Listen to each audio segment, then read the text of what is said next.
Je remercie toutes les personnes inscrites qui ont pu se connecter en live pour ce webinaire sur les chutes iatrogènes en cancérologie.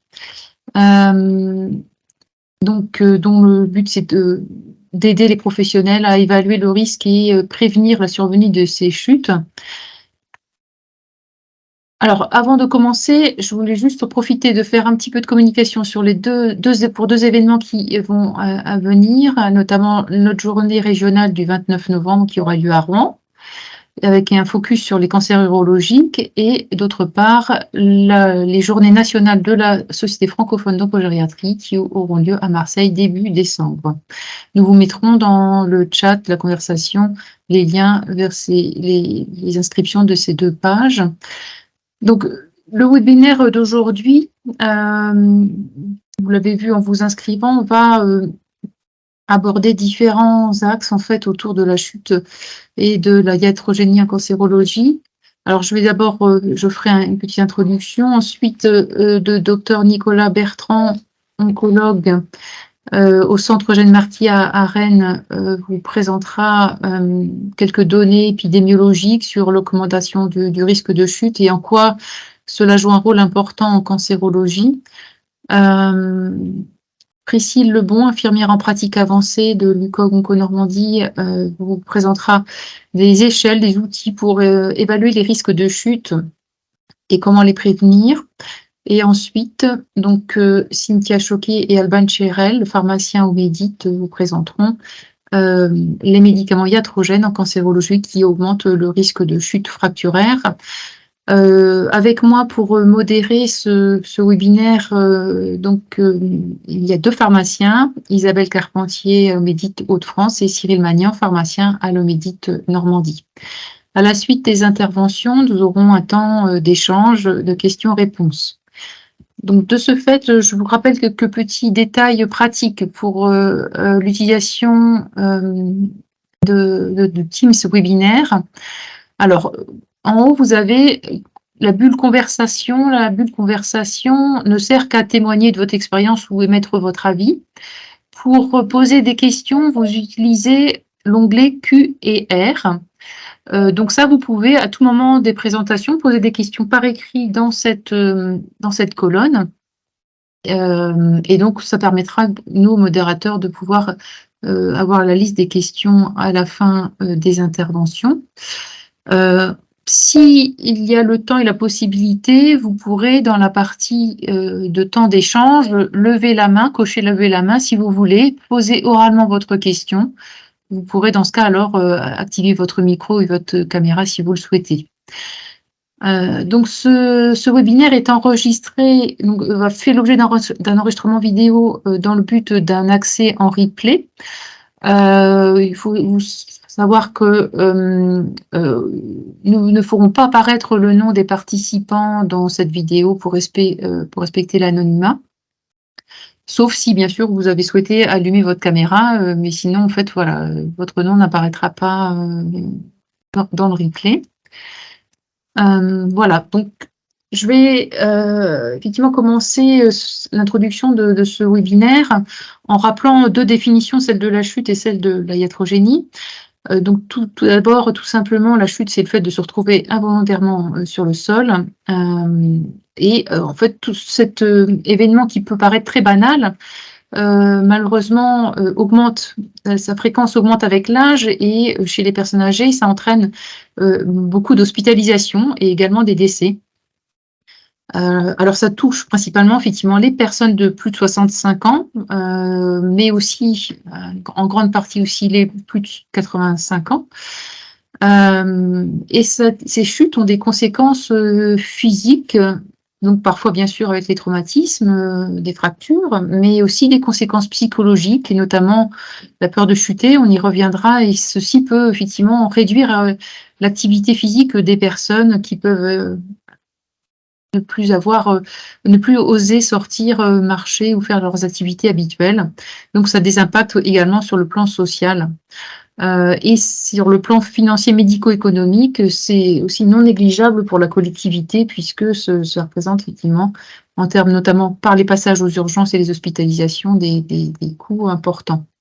Donc, au niveau national, il y a eu, suite à un rapport que vous voyez illustré sur la diapositive, un rapport de Santé publique France, en fait, sur un état des lieux des personnes âgées passant aux urgences pour chute, avec un profil et des données qui ont permis d'un peu mieux appréhender la problématique. Et suite à cette étude, en fait, un plan national chute qui a été édité en février 2022. Priscille Lebon reviendra sur ce plan. Donc la deuxième définition qu'il est important de rappeler aussi, c'est celle de la iatrogénie, et notamment celle de la iatrogénie médicamenteuse en particulier.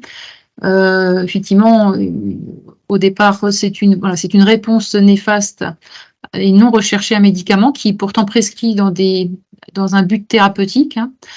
Donc ce sont des événements indésirables la plupart du temps évitables quand ils sont associés à la survenue d'une chute notamment.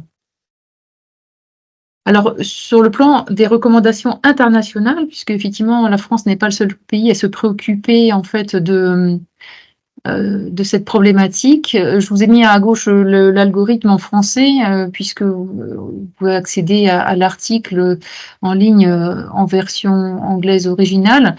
Il est recommandé pour tout patient âgé de s'intéresser lors d'une consultation médicale à savoir s'il a chuté en fait dans l'année.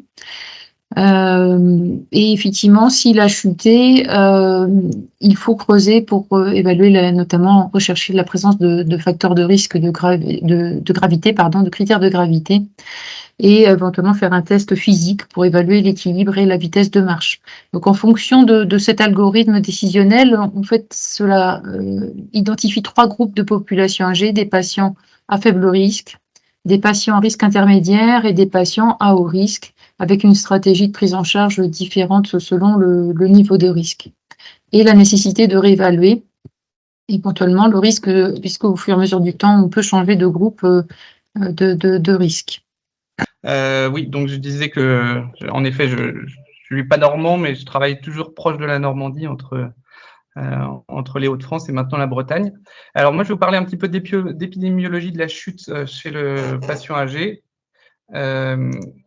Et donc finalement, ce qu'on voit dans les études, ce que j'ai essayé de reprendre un petit peu, c'est que c'est très très variable en fait en fonction des cohortes qui sont utilisées. On peut avoir des cohortes gériatriques notamment ou oncogériatriques où du coup l'incidence et la fréquence de la chute sont très élevées, hein, dépassent parfois les 50%, et à contrario dans une population plus générale où les chiffres sont plus faibles, hein, souvent de l'ordre plutôt de 10 à 20%, mais donc il y a une grande variabilité aussi selon la profondeur dans le temps, hein, des cohortes, certaines qui ont des suivis longs, forcément la fréquence de survenue des chutes augmente, et d'autres qui ont des suivis assez courts. Ce qui est sûr, et ça, je pense que c'est un message important, c'est que la chute chez le patient atteint de cancer n'est pas l'apanage du sujet âgé. C'est vrai que souvent on associe la chute à l'oncogériatrie et aux patients âgés fragiles, alors qu'en fait, quand on regarde, ça concerne aussi des patients jeunes.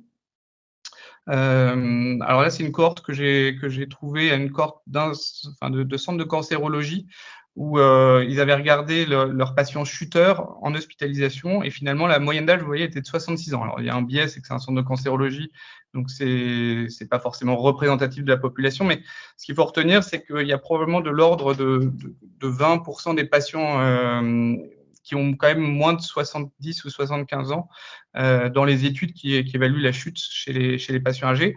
Et donc, tout ce dont on va parler après en termes d'outils à la fois de dépistage, des facteurs de risque et puis aussi d'intervention pour prévenir, elles peuvent être aussi pertinentes chez nos patients plus jeunes, même si souvent, c'est les gériatres qui sont en figure de proue dans ce domaine-là. Voilà. Et puis, ce qu'on voit aussi dans les études, et ça c'est relativement logique, hein, c'est que finalement en situation avancée, plus on avance dans le temps et donc plus la maladie en général évolue, plus le risque de chute augmente. Et donc ça, on le comprend assez bien finalement, c'est que la complexité en oncogériatrie, ça va être de mesurer l'influence du cancer en lui-même par tous ses effets, notamment au niveau nutritionnel, au niveau de la sarcopénie, mais aussi des traitements. Et ça va être, on va l'aborder surtout dans la dernière partie du webinaire. Quelle vont être leur influence sur les chutes. Et en parallèle, pas de façon indépendante, de façon reliée aux items plus gériatriques qui sont les comorbidités, les comédications, la douleur, qui est un facteur de chute important, et puis tout ce qui va être item gériatrique, syndrome gériatrique. Donc, il y a pas mal d'études sur le sujet. J'ai décidé de vous en présenter une en particulier qui est parue récemment dans le BMC Geriatrics, où finalement, donc ils ont une très grande cohorte en Belgique de patients vus en évaluation oncogériatrique. Donc là, ça concerne des patients de plus de 70 ans qui ont un G8 pathologique. Donc forcément, on sélectionne une population, mais souvent la chute est plus évaluée dans ces populations oncogériatriques que dans le reste de la population atteinte de cancer. Et donc vous voyez que finalement, dans ces cohortes, vous avez déjà beaucoup de patients qui sont chuteurs avant d'être évalués, parce que dans cette étude, il y en avait déjà 37% qui étaient, on va dire, anciens chuteurs au moment d'être évalués. Et certains, vous voyez, avec des chutes, avec des conséquences, notamment des conséquences majeures, là pour 543 patients sur 2141. Et puis après, ils ont analysé dans leurs données de suivi, du coup, qui allait chuter après. Vous voyez aussi une incidence de la chute assez élevée dans les patients pour lesquels on a un follow-up. Et quand on analyse, finalement, les critères qui ressortent le plus sont surtout des critères gériatriques dans cette population-là. Alors des critères d'âge et de sexe, mais aussi le Charlson, la polymédication, donc on va bien y revenir dans le webinaire, l'état général, bien sûr, la dépendance aux ADL et aux IADL, l'antécédent de chute, ça c'est un facteur de risque majeur de rechuter, la peur de tomber aussi, et puis des items de cognition, de morale et nutritionnelle. Et puis on voit aussi, ils ont analysé finalement les chutes compliquées, celles qui sont compliquées de blessures, on va dire. Ils ont regardé, et donc là, il y a moins de facteurs qui ressortent. Les facteurs principaux, c'est finalement le sexe, mais aussi le fait d'être déjà tombé dans le passé. Voilà, alors quel est l'impact finalement sur la prise en charge et le parcours de soins des patients oncologiques d'une chute? Donc ça, il n'y a pas forcément tant d'études qui analysent cela. Alors, donc j'ai repris un petit peu les données. On a dans la méta-analyse qu'a fait Satar, il y a une étude qui s'intéressait vraiment à ça, où on voyait que finalement il y avait 5% d'interruption définitive suite à une chute, et vraiment la chute qui était responsable de l'interruption des traitements. On aimerait bien avoir des données sur la dose intensité, parce qu'on a probablement des patients pour lesquels la chute ne permet pas n'interrompt pas directement toute la prise en charge oncologique et basculer vers des soins de support exclusifs, mais où on a un impact important sur la dose intensité. C'est-à-dire qu'on va décaler des traitements, on va réduire éventuellement les doses des traitements suite à cet événement-là, mais là-dessus, on a peu de données. Ce qu'on sait par contre, c'est que le fait d'avoir un cancer, quand un patient chute, c'est un facteur de risque de gravité, un facteur de décès notamment. Et donc ça, c'est une analyse où ils ont regardé les patients qui étaient hospitalisés pour une chute, et ils ont comparé les patients qui avaient un cancer à ceux qui n'en avaient pas. Et donc, on voit que le fait d'avoir un cancer est un facteur de risque de gravité, de mortalité précoce, et que le type de cancer et le stade métastatique étaient aussi importants. Et forcément, les cancers dont les pronostics sont les moins bons, type poumon, appareil urinaire, tout ce qui est gastro-intestinal, finalement, on va avoir un risque de décès important suite à une chute grave, avec notamment une fracture. Alors que des patients qui ont des cancers du sein, des patientes ou des patients avec des cancers de prostate, finalement, ça aggrave moins le pronostic lié vraiment à la chute, parce que c'est des maladies dont le pronostic est important. Et c'est pour ça que quand il y a un événement grave, finalement, ça va être important de discuter de façon multidisciplinaire et que l'orthopédiste discute avec l'oncologue, le gériatre éventuellement, pour décider de ce qu'on fait aussi en fonction du pronostic de la maladie. Voilà. Maintenant, je pense que la question la plus importante, c'est que nos patients chutent, mais est-ce inéluctable? Et donc, là, je vais vous détailler un petit peu l'étude GAP70 qui a été publiée dans le Lancet en 2021. Alors, c'est rare que des études en oncogériatrie fassent l'objet de Lancet, donc c'est important de vous la montrer. Donc, c'est vraiment une étude pivot en oncogériatrie, parce que globalement, elle évaluait 2 parcours de soins, un oncologique pur et un où les patients étaient vus par un gériatre qui faisait des recommandations en fonction des syndromes gériatriques. Donc, ce qu'on voyait dans cette étude, c'était une patientèle qui avait des syndromes gériatriques, parce qu'en moyenne, il y avait 4 domaines gériatriques qui étaient impactés dans cette population-là. Donc, c'est un essai randomisé. Et vous voyez beaucoup de patients, environ 90%, 93% même, qui avaient des paramètres perturbés au niveau de la marche et de l'équilibre. Et donc, les 4 tests, on va revenir dessus juste après. Donc, le Timed Up and Go test, le SPPB, l'antécédent de chute aussi était pris en compte. Et donc, pour les patients qui étaient dans le bras, intervention guidée par le gériatre, on proposait un certain nombre d'interventions, d'informations sur le risque de chute, d'interventions sur le plan de l'activité physique, sur le plan de la kiné, d'interventions aussi au niveau pharmaceutique, d'adaptation des traitements oncologiques. Et donc, les oncologues, après, pouvaient suivre ces recommandations-là. Alors, vous voyez que les interventions pharmaceutiques étaient un peu moins suivies, probablement aussi pour des questions parfois d'accessibilité. Ça, on pourra revenir dessus avec les pharmaciens. Et ce qu'on voyait dans cette étude, ce qui était intéressant, c'est que finalement, quand on voyait un gériatre, on avait plutôt plus de réduction de dose à l'initiation du traitement. Mais on avait plutôt moins de modifications ultérieures de dose, notamment moins de toxicité sévère de grade 3-4. Et donc, l'intensité de dose relative sur 3 mois, elle était assez similaire entre les deux groupes. Et ce qu'on voit, c'est que grâce à toutes ces interventions gériatriques, et je pense qu'il faut vraiment retenir que ce n'est pas une intervention qui va permettre d'améliorer les choses, mais c'est plutôt un plan d'intervention complexe avec plusieurs interventions. Vous voyez que ça réduisait le risque de chute de façon assez majeure, parce que le risque ratio, il est à 0,58, ça veut dire qu'on réduisait de 42% le risque de chute à 3 mois, enfin dans les 3 mois, suite à toutes ces interventions gériatriques qu'on proposait. Et l'autre chose qui sortait, c'est grâce à l'intervention des pharmaciens, il y avait moins de médication et moins de traitements, globalement, des thérapies arrêtées. Voilà. Et donc, probablement qu'en fait, c'est toutes ces interventions aussi sur les doses des traitements, parce qu'on sait que des traitements oncologiques qui provoquent des toxicités grade 3-4, ça, c'est un facteur de risque de chute également. Et donc, c'est la multidisciplinarité qui permet de vraiment réduire ce risque de chute. Voilà. Et donc, c'est pour ça que finalement, là, c'est un papier qu'on avait écrit avec des rhumatologues du CHU de Lille et les gériatres. C'était de dire, finalement, il faut que la santé osseuse, elle soit au cœur de la prise en charge en oncogériatrie, et puis même chez nos patients plus jeunes.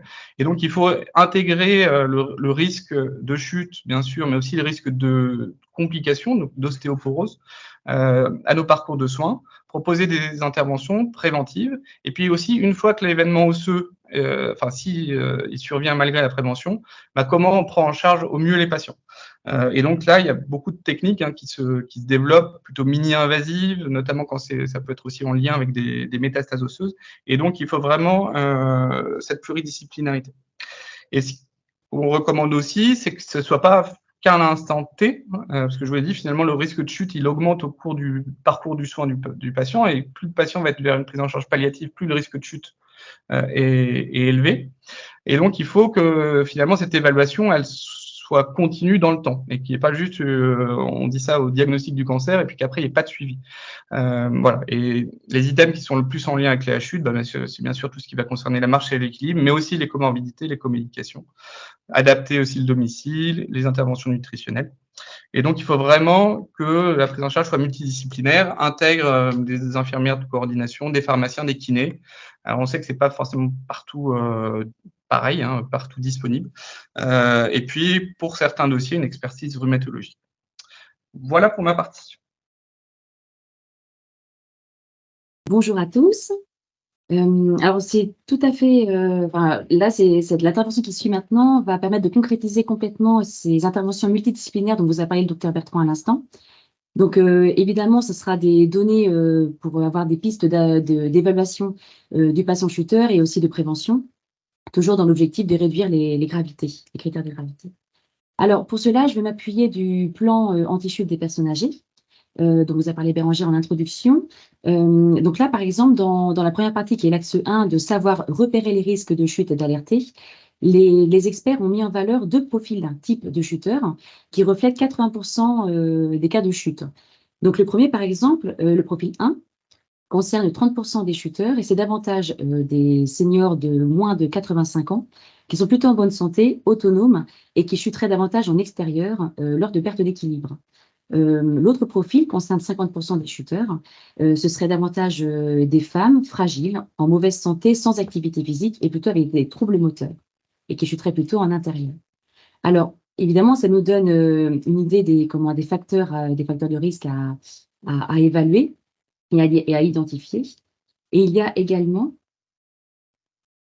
donc en effet, je vous disais que pour repérer les chutes et les alerter, il y avait également 5 signes que les experts ont mis en valeur, 5 signes avant chuteur, qui sont en effet les plus importants à repérer, mais pas que.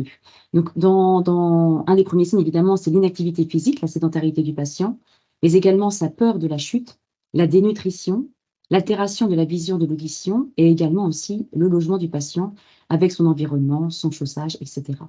Il y a évidemment aussi les médicaments, on vous en a parlé, la iatrogénie, et aussi les défauts de supplémentation en vitamine D, j'y reviendrai tout à l'heure.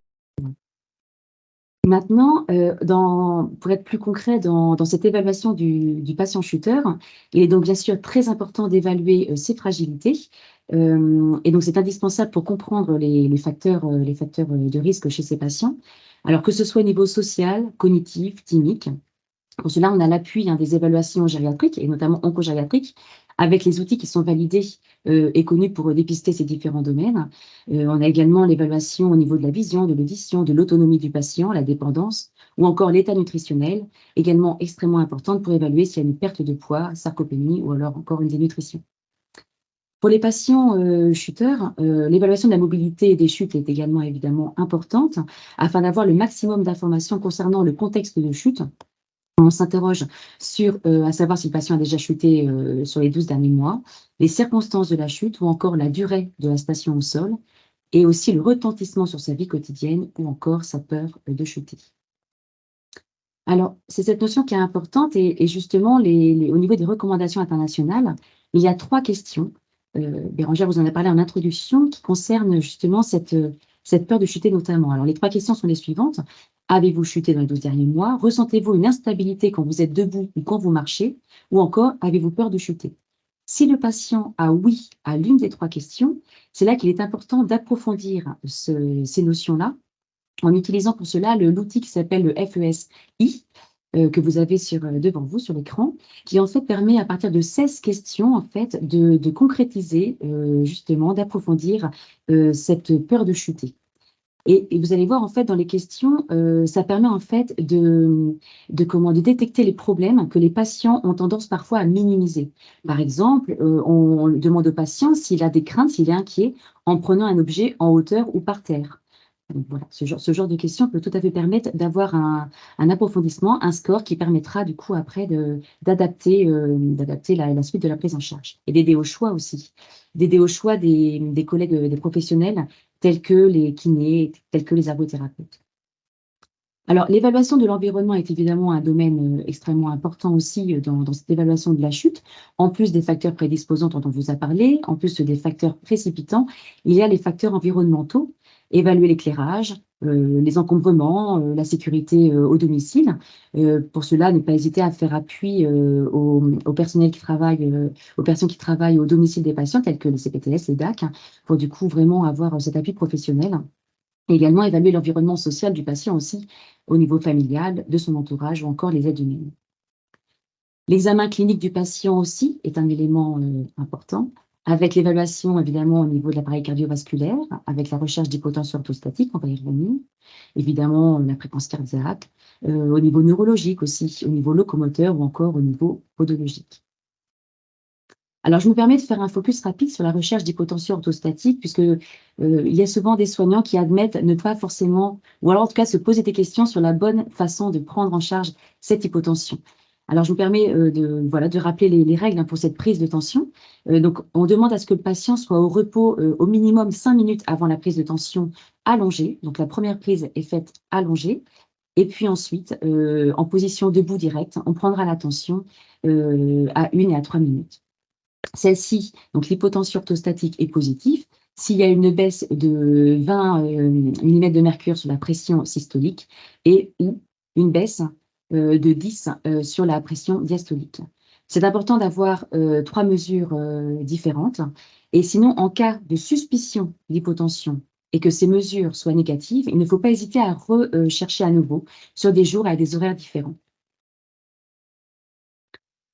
Alors, pour poursuivre cette évaluation de la mobilité, il y a l'évaluation de l'équilibre et de la marche. Alors, tout d'abord, l'évaluation simple qui est assez connue, évidemment, c'est l'évaluation de l'équilibre avec l'appui unipodal, qui demande à ce que le patient soit en position debout sur un pied au moins 5 secondes, ou encore le test SPPB, dont on a évoqué tout à l'heure, avec 3 tests différents. Le premier est un test d'équilibre, avec 3 positions différentes avec les pieds, un test de vitesse de marche et un test de levée de chaise.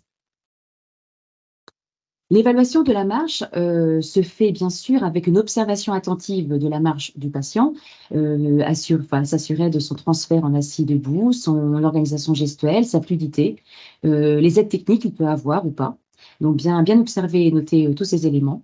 L'évaluation de la vitesse de marche, alors elle peut se faire de 2 façons, soit sur 4 mètres, soit sur 10 mètres, avec une vitesse habituelle en demandant au patient de commencer quelques mètres avant pour avoir un élan déjà effectué. Et donc, elle est anormale si elle est inférieure à 0,8 mètres par seconde. On propose également un test de 6 minutes de marche. Donc, c'est important dans le cadre des évaluations préopératoires des chirurgies majeures. Donc, vous avez devant vous un tableau qui vous permet d'avoir les distances en mètres selon le sexe et selon l'âge, et avec les limitations minimes et modérées, selon les résultats. Alors maintenant, je vais poursuivre avec la prévention des chutes, qui permet encore une fois d'être plus concret dans les actions à mettre en place au domicile du patient. Alors pour commencer, on va commencer par un focus à nouveau sur la supplémentation en vitamine D, qui est évidemment quelque chose également de très important dans cette prévention, avec la correction d'une carence par un apport journalier d'au moins 800 unités par jour, plus ou moins avec un traitement ostéoporétique selon les patients. Si un patient a déjà chuté, c'est là que c'est important d'évaluer, de faire un dosage et donc du coup de suppléer.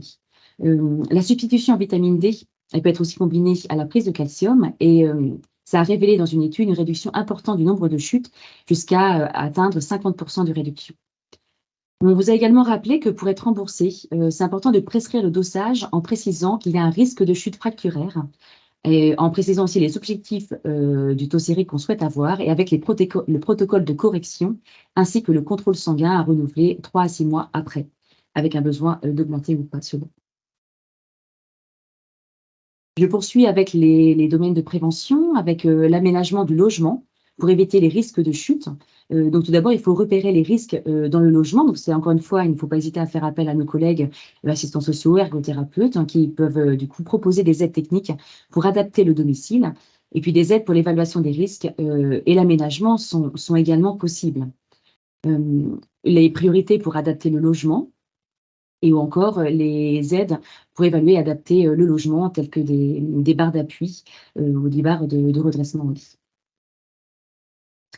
Je poursuis avec les aides techniques à la mobilité qui est faite pour tous. Et là, ce qui est très intéressant, c'est que pour retrouver ou prolonger sa mobilité au domicile, grâce à la prescription à 100%, c'est remboursé pour les aides les plus pertinentes. Donc, c'est là qu'il faut faire le bon choix.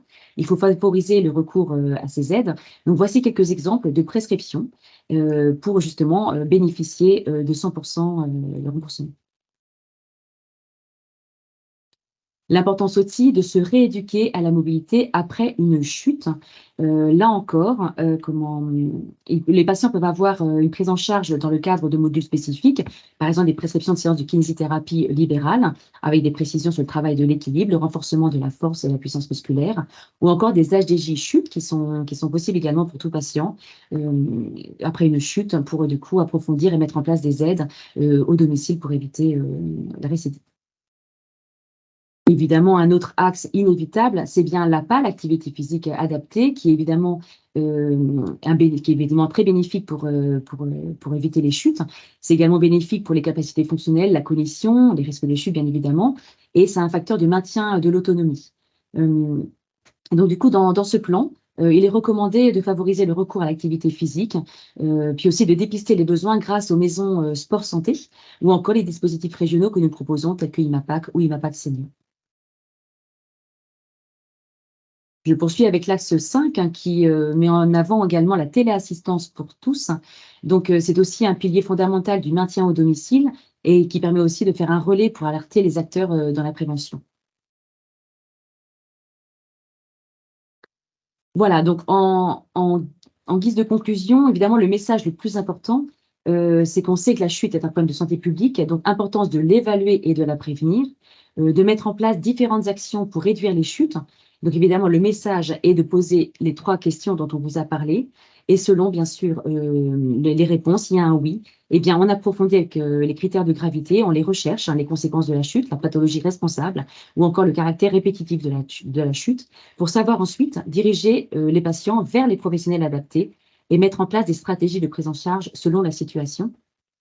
Alors, sur la région, Bérangère vous en reparlera en conclusion, on a une perspective sur un projet régional dans le cadre de la semaine de sécurité des patients en 2024.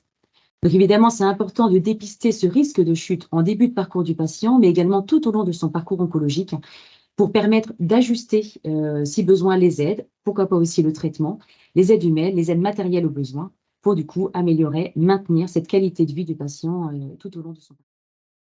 Alors, on va faire cette présentation à 2 voix. Donc, je suis Cynthia Choquet, pharmacienne de Midi Hauts-de-France et donc je suis avec ma collègue Alban Chérel de l'Omidie de Normandie.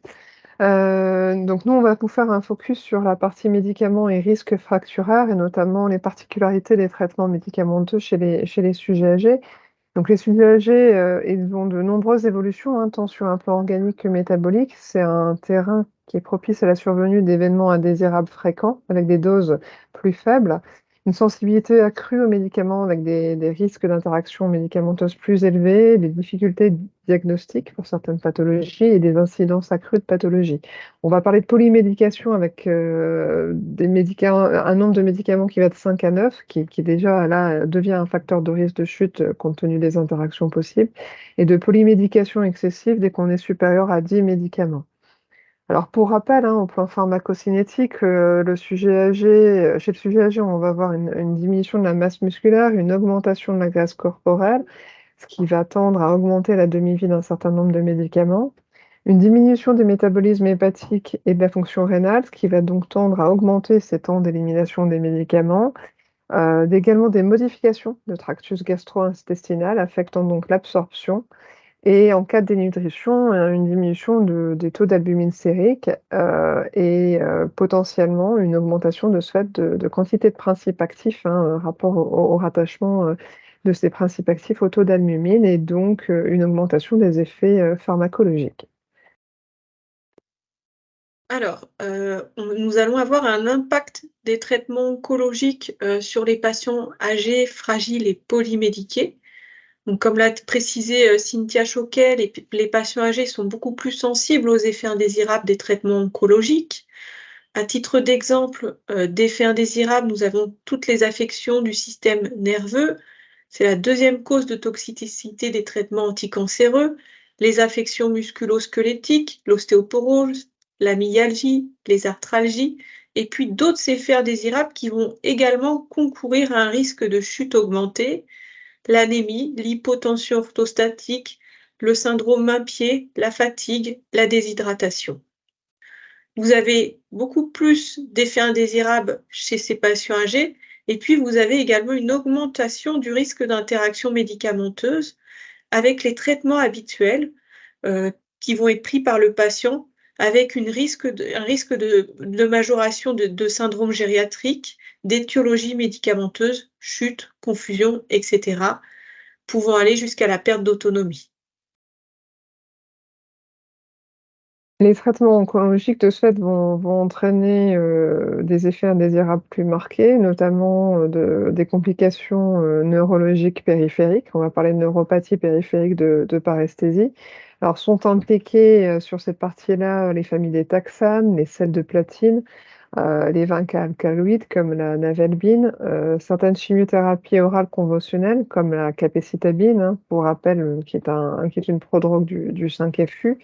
Également les thérapies ciblées, donc tous les inhibiteurs de tyrosine kinase, hein, bricatinib, céritinib, voilà, tous les IB.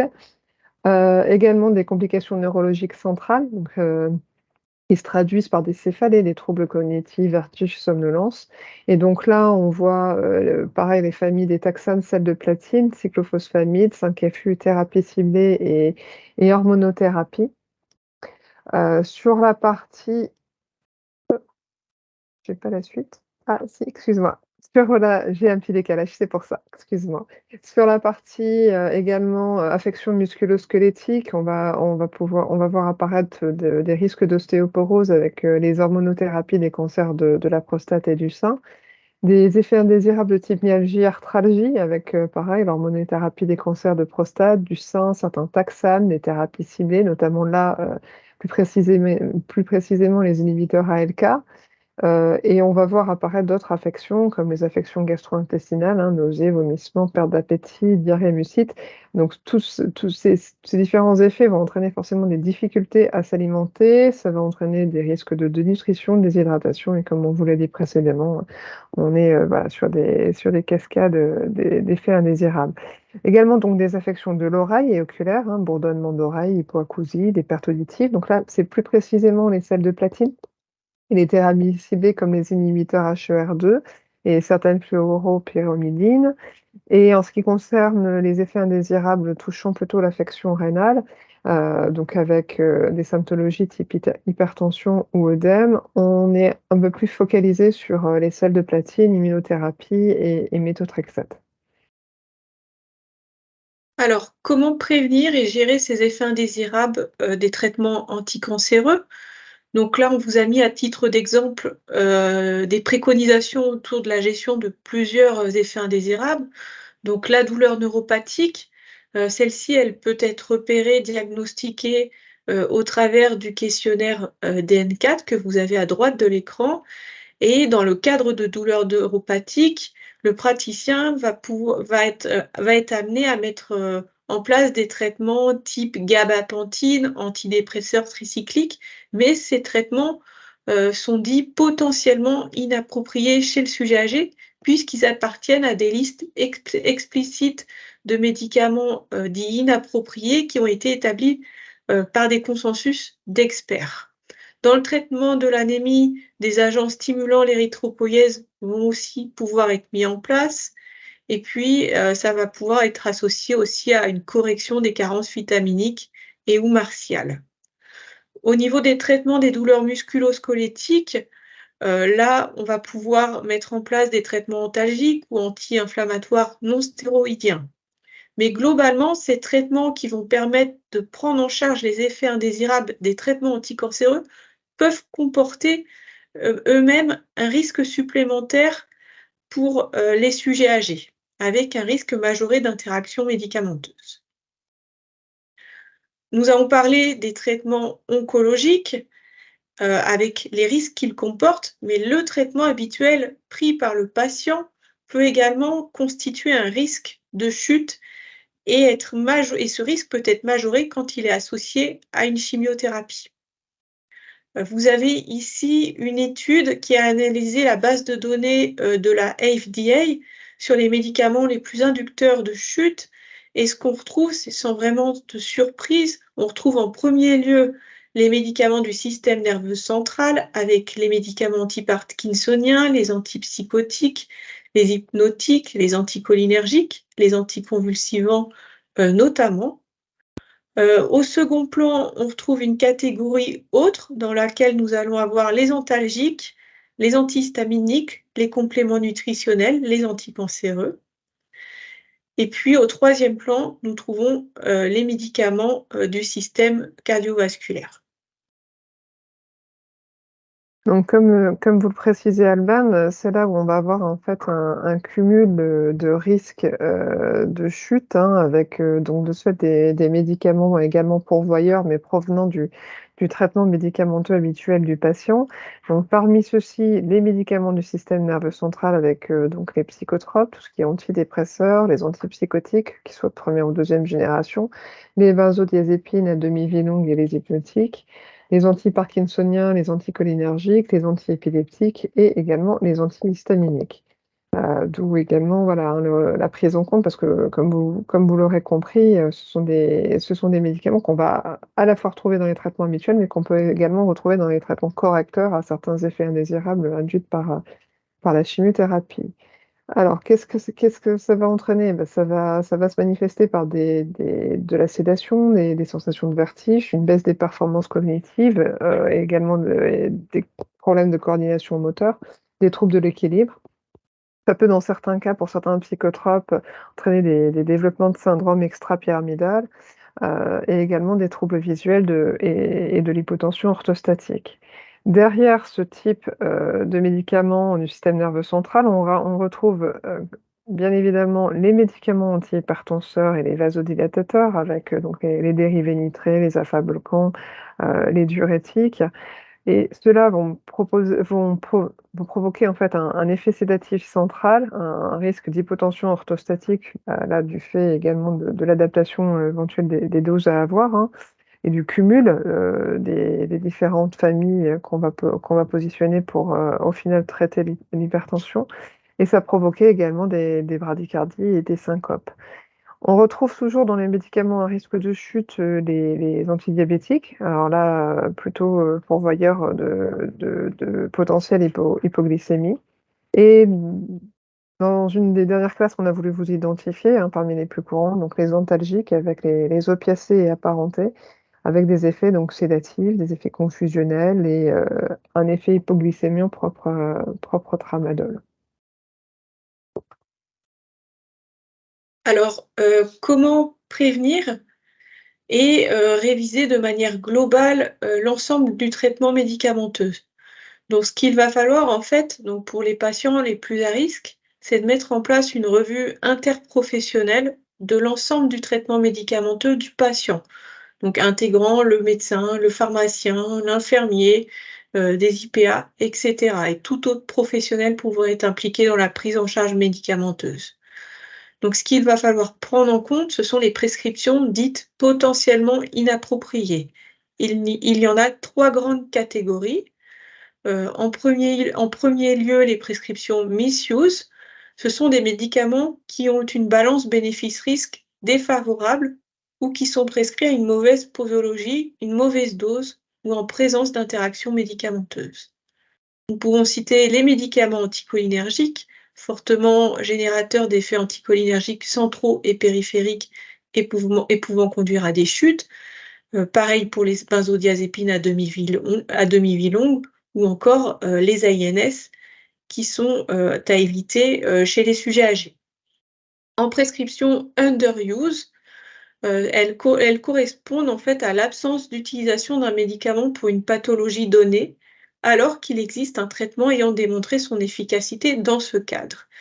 Donc un exemple, ça peut être la prise en charge d'un effet indésirable d'un chimiotoxique, par exemple par la mise en place d'un anti-anémique si on a une toxicité hématologique de la chimiothérapie, un biphosphonate associé à du calcium, de la vitamine D, si on a un risque d'ostéoporose, par exemple, notamment avec les hormonothérapies, de la morphine si on est en présence de douleurs cancéreuses, un antidépresseur si on est en présence d'une dépression modérée à sévère.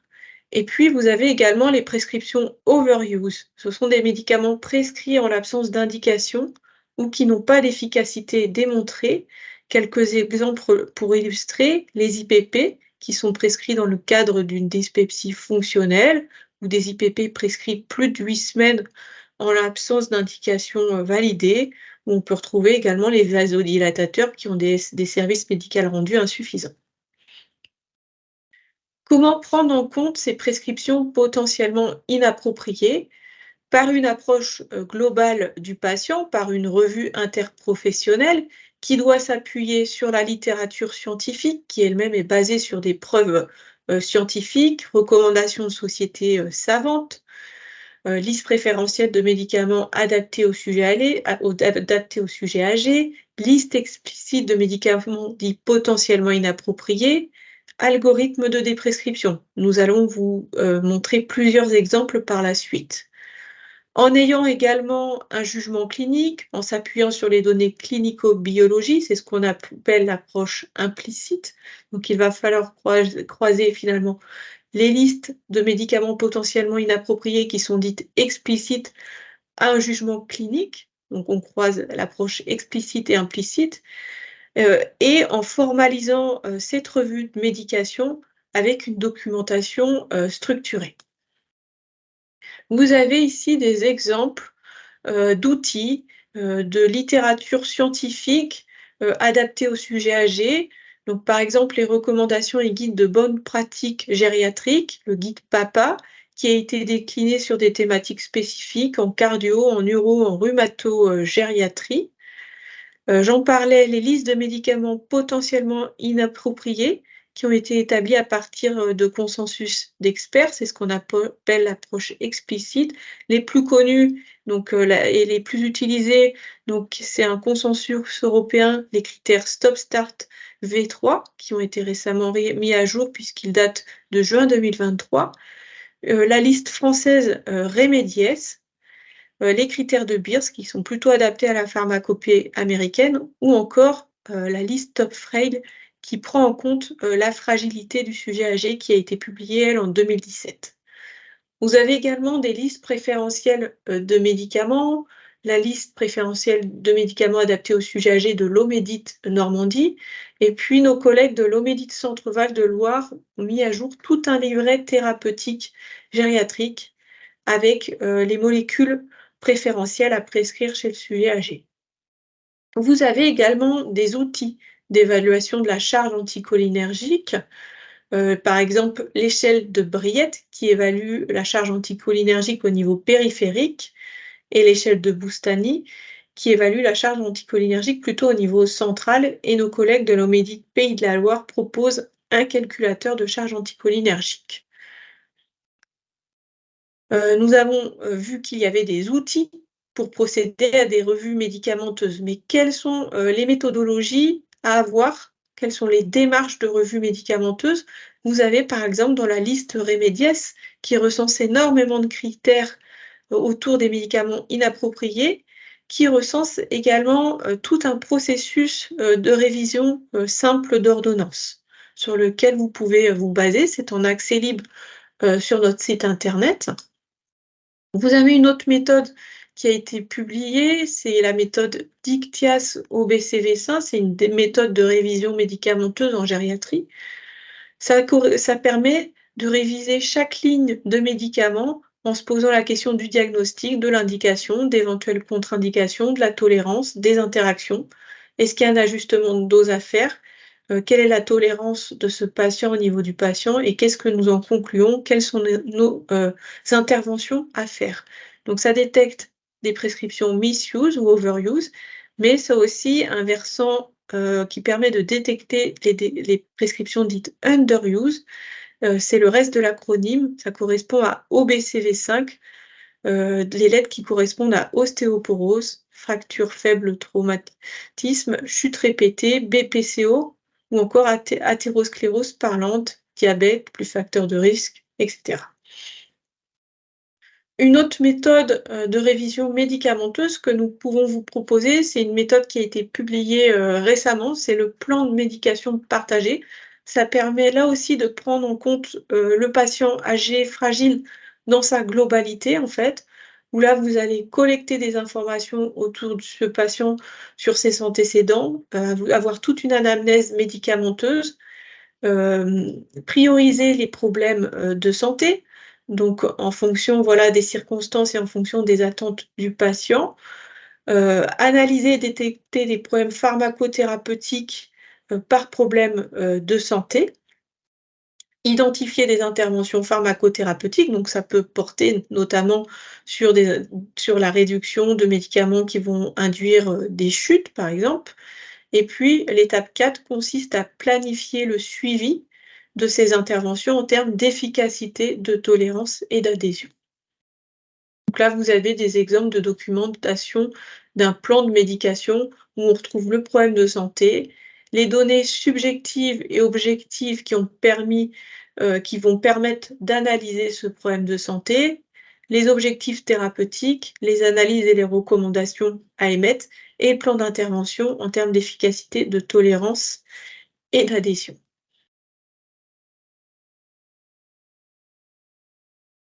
Pour finir, on vous présente quelques boîtes à outils, issues de nos 2 régions. Donc, la boîte à outils Normandie, dédiée à la personne âgée, hein, pour, l'aide à l'optimisation médicamenteuse. Boîte à outils personne âgée OptimiDoc, qui est, un parcours ville-hôpital en Normandie, qui est, un relais, on va dire, en région Normandie d'un parcours également déployé en Hauts-de-France sous le nom de Iatroprev par les 2 CHU de Lille et Amiens. La boîte à outils, cancérologie dédiée aux fiches VOC, donc les fiches voix orales contre le cancer avec de la mise à disposition de e-learning. On vous l'a montré également une application, disponible sur smartphone. La boîte à outils Onco Hauts-de-France, alors, beaucoup plus axée là pour le coup sur, les effets indésirables, un peu moins sur les fiches, en tant que telles, sur les médicaments, mais plus sur les effets indésirables. Et bien entendu, 2 référentiels, supports, hein, nationaux, les référentiels en soins oncologiques de support de l'AFSOS et les recommandations et surtout la boîte à outils complète, hein, de la Société française de pharmacie oncologique, la SFPO avec, Oncolien, où vous trouverez l'ensemble des fiches, médicaments, anticancéreux pour le moment en voie orale, et qui a également vocation, voilà, à se tendre, vers l'injectable. Enfin, sur, toujours la partie boîte à outils, donc les 3 régions, Bretagne, Normandie et Hauts-de-France, vous ont mis là, en fait, un kit de sensibilisation qu'on vous invite à télécharger, à partager en équipe. Normandie a déjà, voilà, démarré pas mal cette sensibilisation à la réévaluation du traitement, par le biais de ces projets, OptimiDoc. Et on vous invite à les parcourir. Vous avez sans doute peut-être, on l'espère, déjà vu, quelques affiches de sensibilisation. Votre style est à jour et votre traitement. Plus on parlera, professionnels de santé, de la réévaluation du traitement, de la prise en compte globale, des traitements du patient, plus voilà, on arrivera, à faire avancer la réévaluation et de ce fait, je reste sur, voilà, cette image finale. Faisons avancer, la réévaluation, ensemble avec, donc 2 vidéos, hein, qui sont à destination à la fois, du grand public, mais également à destination des professionnels de santé. Un grand merci pour votre attention. On reste disponible pour vos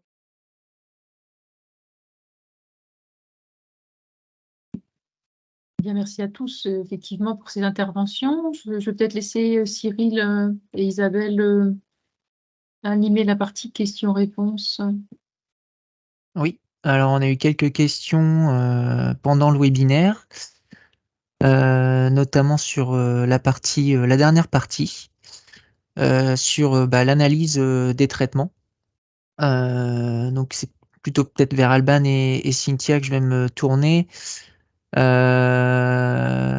Notamment savoir si les ressources pouvaient être consultables facilement en ligne ou s'il n'y a pas des applis qui existent pour faire ces analyses rapidement à l'heure de l'intelligence artificielle,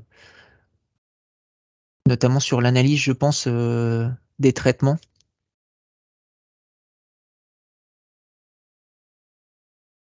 Après, je pense on mettra le support en ligne. Vous aurez l'ensemble des liens qui sont qui sont présents dans le support.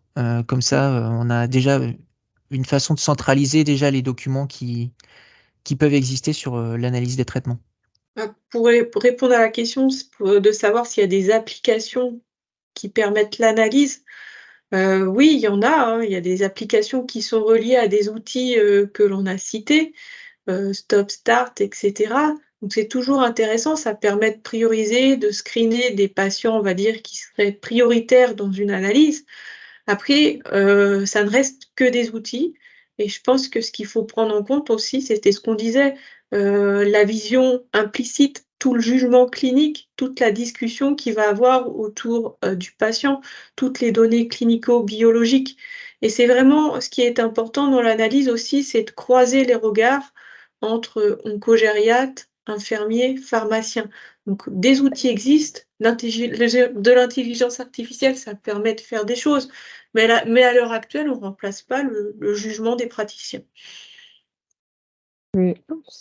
Et pour compléter Alban, effectivement, alors oui, on n'a pas encore, hein, entre guillemets, on verra peut-être un jour, hein, des applications exister. Pour autant, c'est vrai que quelques-uns de nos établissements ont développé ce qu'on appelle des systèmes d'aide à la décision médicale, des systèmes d'aide à l'analyse pharmaceutique avec des jeux de mise en alerte sur des choix, entre guillemets, de priorisation d'intervention pharmaceutique.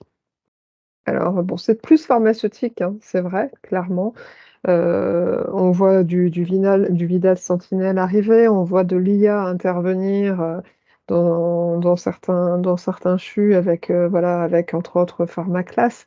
Donc c'est un autre sujet et ça prend appui sur, voilà, sur les référentiels qu'on a cités, mais ça reste toujours de l'aide à la décision. C'est-à-dire que, l'outil vient aider, pour prioriser en ordre, voilà, de criticité, gravité avec vos propres alertes, l'intervention, en fait, humaine et clinicienne qu'il va y avoir derrière est toujours en concertation effectivement, Alban l'a très bien dit, entre les spécialistes et les cliniciens. Spécialistes, je veux dire de la thérapeutique, de la cancérologie, les cliniciens et les pharmaciens, réalisant les analyses derrière. Oui, c'est vrai qu'on peut avoir des outils qui disent, tel médicament selon Stop Start, c'est inapproprié donc faudrait l'arrêter. Mais en fait, c'est vraiment pas suffisant. C'est dit potentiellement inapproprié, ça veut pas dire pour autant qu'il ne va pas falloir, prescrire un traitement. C'est toujours l'évaluation de la balance bénéfice-risque. Très bien, merci On beaucoup. a Oui, oh, une question de pardon, madame ouais. Delplanque qui souhaite poser une question. Ouais, on a un participant qui souhaite prendre la parole. Monsieur. Monsieur, oui, monsieur Delplanque. Est-ce que je pense qu'on peut autoriser ouais, voilà, c'est bon. Monsieur Delplanque, si vous voulez intervenir, vous avez la parole. On vous laisse ouvrir votre micro ou alors poser votre question dans le fil de discussion.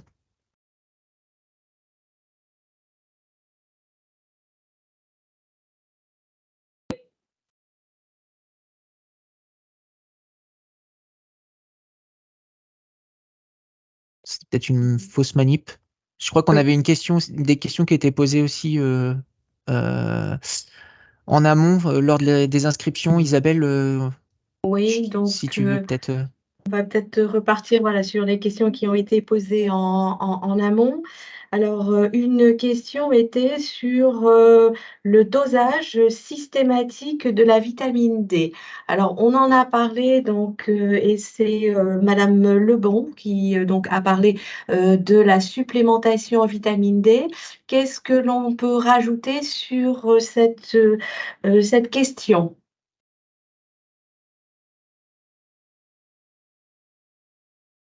Je donne la parole à Madame Lebon. Oui, bah non, mais ce qu'on peut ajouter, c'est de le faire, enfin, de le faire systématiquement avec un patient échouteur, parce que c'est pas forcément fait à chaque fois, et surtout de bien, comme c'était vu sur la diapo, de bien suivre le protocole en fait, hein, au niveau du du dosage bien sûr, et puis au niveau de la supplémentation enfin, réévaluer et à ajouter au fur et à mesure en fait de l'évaluation. Oui, la problématique aussi, c'est celle de l'observance, souvent pour ces supplémentations qui sont pas des traitements jugés comme prioritaires par les patients et souvent on a des taux carencés pour des patients qui sont pourtant supplémentés sur le papier, mais en réalité, l'observance est parfois aléatoire, donc il faut parfois revérifier effectivement le taux, même si des patients qui ont la prescription, qui sont censés avoir le traitement. Là, je vois que Angélique Dumont a posé une question dans la conversation qui demande si le dosage ne peut pas être mis en bilan initial, en systématique. Alors, dans certains établissements, c'est le cas. Nous, on le fait en systématique, en bilan initial. Voilà, donc ça dépend des structures, mais oui, en effet, on le fait en systématique, en effet. Après, donc, merci pour les réponses. Après, donc, il y avait une question sur existe-t-il des calculateurs de score de iatrogénie et chute? Donc, je laisse la parole peut-être à nos cliniciens.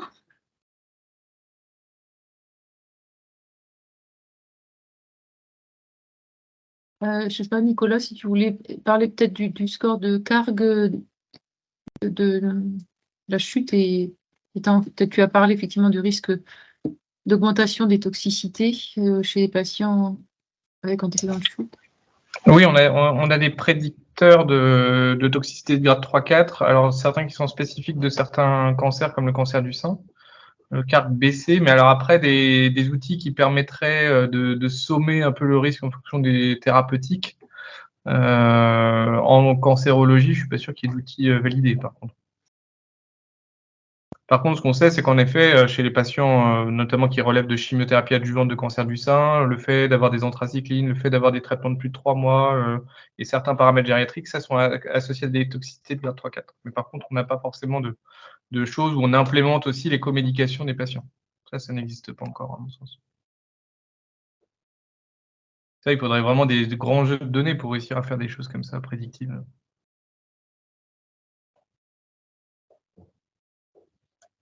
Je vais devoir vous laisser parce que je dois partir à l'hôpital de jour. Donc, merci pour Merci. ces réponses. Après, on peut peut-être aborder une question pour les pharmaciens. Donc, au niveau de la iatrogénie et chute pour les patients traités par chimio-péros, pour le top 5 des médicaments qui doivent alarmer, est-ce que vous avez donc des réponses plus particulières à apporter là-dessus?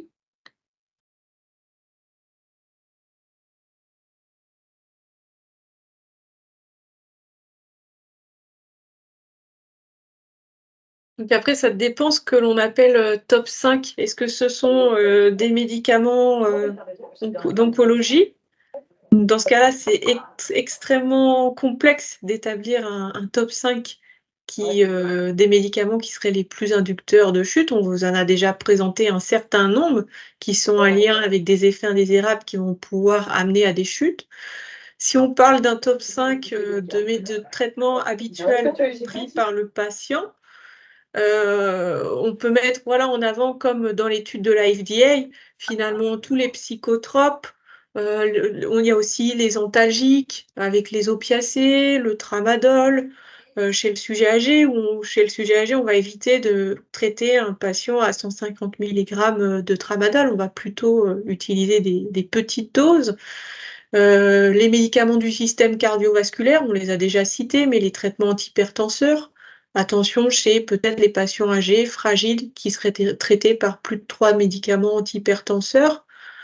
Donc voilà globalement pour moi les médicaments qui seraient les plus inducteurs de chute, les plus inducteurs d'effets indésirables amenant à des chutes. Je ne sais pas si tu as des choses à ajouter, Cynthia? Non, tu as bien résumé. Juste petit complément d'information, c'est vrai que là, le top 5 attendu, entre guillemets, est propre également à la prise en compte de la typologie de patients qu'on a, à la typologie des cancers auxquels on est confronté. Là, sur les effets indésirables et les types de produits qu'on vous a orientés, on est bien évidemment en fait parti sur les 3 cancers les plus prédominants en termes de mortalité et d'incidence d'effets indésirables sur en France sur la base des dernières données, des données qu'on avait. Non, pas plus, pas plus. Et j'ai vu en fait une question qui est assez intéressante, vraiment, dans le chat. Pourquoi en sortie de l'hôpital, le malade ne sort pas avec un traitement réévalué total, avec les prises de médicaments diminuées? Car en ville, nous n'avons pas le traitement du milieu hospitalier, donc impossible à faire en ville. Alors là, vous pointez exactement ce qu'on voulait faire aujourd'hui, à savoir cette relation, hôpital-ville, ville-hôpital, cette transmission en fait des informations, cette prise en compte globale, du traitement. Et alors, je rappelle ici quand même que, il y a ce qu'on appelle la lettre de liaison déjà, hein, qui doit justement, indiquer, l'ensemble des traitements, du dernier traitement qui a été positionné, au niveau de l'hôpital, alors qui effectivement est transmis au médecin traitant et théoriquement, il y a également une transmission auprès du patient, hein. C'est un indicateur, qui est suivi par, la certification depuis plusieurs années et sur lequel on fait encore des focus. Mais pour autant, c'est vrai qu'on constate bien, hein, par rapport aux officinaux, l'accessibilité pour le coup, de ces informations n'est pas encore, la panacée. Donc on croit beaucoup, et on l'espère, ça va émerger à la e-prescription. Et puis à la connexion, justement sur Mon Espace Santé qui va venir justement faire du lien entre, les différents praticiens. Mais je pense qu'il va vraiment, là et c'est un discours qu'on tient à tous, hein, professionnels aujourd'hui, et quelque profession qu'on soit et c'est pas seulement sur cette thématique-là, c'est vraiment le côté, parlons de la réévaluation, oui. Parlons également de Mon Espace Santé à nos patients avec les droits, d'accès, hein, aux utilisateurs que sont, les pharmaciens et les cliniciens pour permettre une meilleure, en fait, transparence, une meilleure communication. Les 2 parcours dont on vous a parlé, hein, OptiMédoc et Iatroprev, sont un exemple criant, voilà, de projets. Alors l'un pour nous, décliné en article 51, l'autre décliné, en mode régional, pour Normandie, de coordination ville-hôpital avec prise en compte vraiment de la iatrogénie et support, pour le moment, voilà, support, hôpital vers la ville avec des points d'entrée ville et des points d'entrée hôpital. Mais, il y a d'autres projets, hein, en cours sur la iatrogénie, certains en article 51, d'autres non. Certains sur la chimiothérapie, je pense notamment à l'article 51 sur la chimiothérapie voie orale, qui pointent vraiment cette nécessité de coordination. Donc oui, ça existe, oui, ça arrive. Des expérimentations sont en place et on ose espérer, voilà, les voir, très rapidement, arriver et se déployer, par, voilà, sous peu. 2024, n'est-ce pas? Bien, merci beaucoup. Alors, je vois qu'il est déjà 14h10 et c'est vrai que bon, les échanges commencent à être intéressants, les questions arrivées. Alors, en tout cas, on pourra toujours y répondre ultérieurement. Je pense que par mail, éventuellement, si vous le souhaitez. Je pense qu'effectivement, il y a beaucoup d'informations à donner. Alors, c'est vrai qu'à entendre les pharmaciens, on a presque envie d'arrêter tous les médicaments. On a l'impression que tous les médicaments sont dangereux. Effectivement, c'est tout la balance, évaluer la balance bénéfice-risque pour chaque médicament est vraiment très importante. Alors, c'est vrai qu'il faut se mettre en tête de l'idée de la prévention primaire. Il y a des patients qui sont dans un faible risque, qui sont plutôt dans le cadre de la prévention primaire, où là, on a moins besoin de concentrer nos efforts et les efforts sont concentrés, bien sûr, sur les patients qui ont déjà chuté et pour lesquels la prévention secondaire est importante et parce qu'effectivement, le risque de récidive de chute est beaucoup plus important pendant le traitement du cancer. Nous avons mis dans la conversation le questionnaire de satisfaction pour les personnes qui ont assisté au webinaire. Il sera aussi adressé par mail si vous souhaitez y répondre plus tard. Mais là, si vous voulez y répondre à chaud, on va dire que vous avez le questionnaire qui est mis dans la conversation, le lien vers le questionnaire qui est mis dans la conversation. Je voulais aussi en profiter pour faire l'annonce que nous souhaitons organiser un deuxième webinaire en janvier prochain, donc un peu plus concret, un peu plus interactif, on va dire, pour faire un retour, un partage d'expérience sur les équipes qui implémentent déjà la collaboration médecin-pharmacien en cancérologie. C'est-à-dire s'il y a des établissements qui ont déjà intégré dans leur pratique, soit un hôpital de jour, enfin d'une façon ou d'une autre, ou par téléconsultation, une révision d'ordonnance et des prescriptions inappropriées chez les patients âgés en cancérologie, eh bien, n'hésitez pas à vous signaler, enfin à nous faire part et ce sera à l'occasion de ce webinaire effectivement de peut-être de partager des expériences concrètes et pratiques en fait sur comment chacun, quels outils quels outils sont utilisés et comment vous vous organisez dans cette coopération. Et d'autre part, effectivement, Priscille l'a évoqué tout à l'heure, au niveau de la Normandie, nous avons un projet plus spécifiquement donc régional de réaliser une étude transversale, une enquête en fait sur la prévalence de l'antécédent de chute et du risque de chute chez les patients en cancérologie. Donc, si c'est un sujet qui vous intéresse, eh bien, nous serons intéressés. Signalez-vous comme correspondant éventuel pour travailler sur ce projet-là également. Nous mènerons des réunions un groupe de travail pour mener ce projet à bien.